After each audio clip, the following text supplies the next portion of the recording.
Back in the garage today, back in the garage today. What's going on, guys? Back in the garage today, but not working on a motorcycle, actually maintaining our motorcycle boots. And I say ours because I also have Noah's boots here with me. There are a lot of different cleaning methods for them, but I'm going to share with you the one that seems to work great, specifically for these Alpine Star Tech 7 boots that I'm going to be working on today. I've also used them on my Alpine Star Belize boots. Probably need to be careful if you're working on all leather boots, but seems to work great on dirt bike and enduro boots. So let me show you what I'm going to use and then kind of show you the process and also the before and after. Okay, so these are Noah's Tech 3s right here, and this is obviously the before. Now, he has pressure washed these off. They were really muddy, and I know some people think you shouldn't pressure wash boots, but anyway, this is the way we normally do it. They have been pressure washed off. These are my new Tech 7 Enduro Dry Star boots. Obviously not nearly as dirty. The top part of them is actually pretty clean because I had my pants on over them, but we're going to get these things cleaned up so you can see the before and after and how quickly you can actually do this.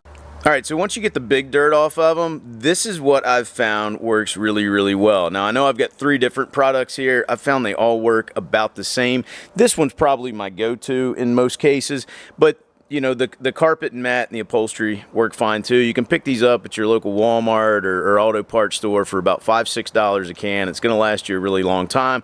What's cool about it is it's got this built-in brush. So really all we need is that can and then, you know, some sort of rag. So let's hop into this. All right, so we're going to start out here on Noah's boot. And all we're going to do, I'm just on the tailgate of my pickup, just spray. I'm just going to work on the bottom part of the boot right now. Spray it down. And then we're simply going to use the brush that's built in to the bottle and just start scrubbing. You can see where the foam's starting to pull the dirt out. It's starting to get that brown color, and that just means it's working.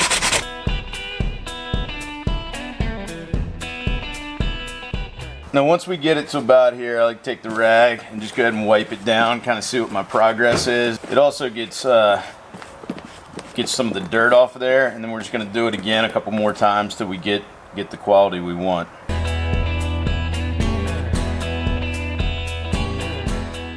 Now after treating that twice, hopefully one of these cameras is picking up, you know, the difference between the bottom of the boot now and what we just cleaned versus the top part of the boot. So next we're going to work our way up. Now it is important to pull some of these straps back because we want to get in here to some of this leather to get it cleaned up as well.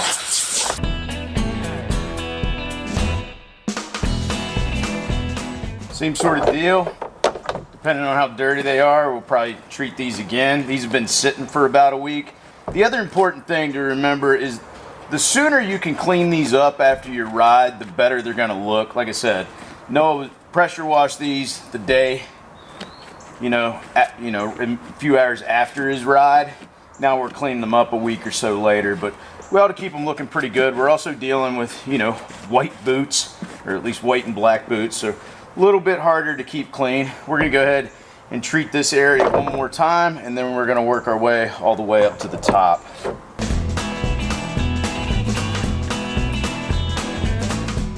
And now we're just going to spray. We got a hardened plastic piece up here, you know.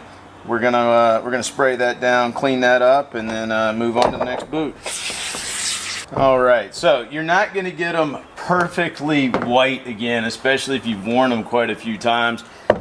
But we can tell a huge difference just in what we did right there. Now, if you want, you know, it's totally up to you. If you want to use some leather conditioner on the leather parts of it, great. If you don't want to, this kid wears boots out so fast or outgrows them so quickly, it really doesn't matter, but we do like them looking good. Also, we want them cleaned up. If you're going to throw them in your gear bag, last thing you want to do is throw an old muddy boot in there and get all your riding gear all dirty. So I'm going to go ahead and clean this one up off camera, and then we're going to work our way on to my bigger boots.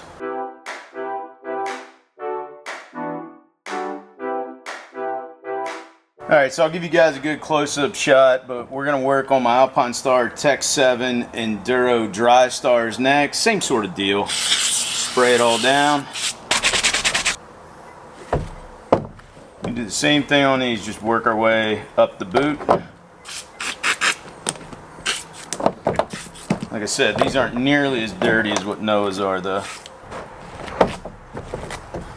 Now, if you want to go that extra step, because like in my case, I store these in my gear closet in my house there, you can go ahead and spray down the sole of it too, and give that a nice little scrub. All right, that one's all good. I'm gonna do the next one off camera. We'll show you a little bit of before and after, and then I got one little bonus thing for you, and then we'll wrap up.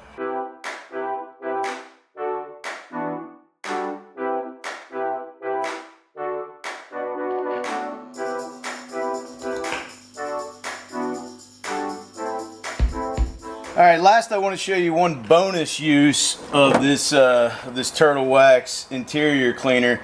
This is my tail pack. I've had this tail pack a really long time. It's been with me to Alaska and back. And obviously it got pretty damn dirty over the weekend. So instead of throwing it in the washer and pulling everything out of it, we're just going to spray it down with some of this interior cleaner and give it a good scrub and see how she turns out.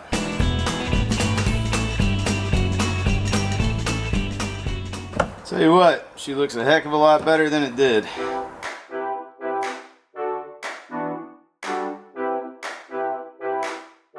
Alright guys, so that's pretty much it. A little bit different type of back in the garage video, but in about 20 minutes and a $5-6 can of Turtle Wax interior cleaner, I got Noah's boots looking much better. I got my boots looking basically brand new. And I got that tail pack looking a lot better than it did. So anyway, that's kind of like my tip, trick. Give it a shot. I kind of learned it through trial and error a few years ago. Just had that stuff laying around. I was like, let's see if it works. Been using it ever since. So anyway, I hope you guys enjoyed today's video. If you did, please give it a big thumbs up. If you're not a subscriber, considering that subscribe button, because if you like motorcycles, well, this is the place to be. If you have any questions about that, you can't find it, you want to try something similar, let me know down in the comment section below. I'll do my best to answer your questions. And as always, I'll talk to you again soon.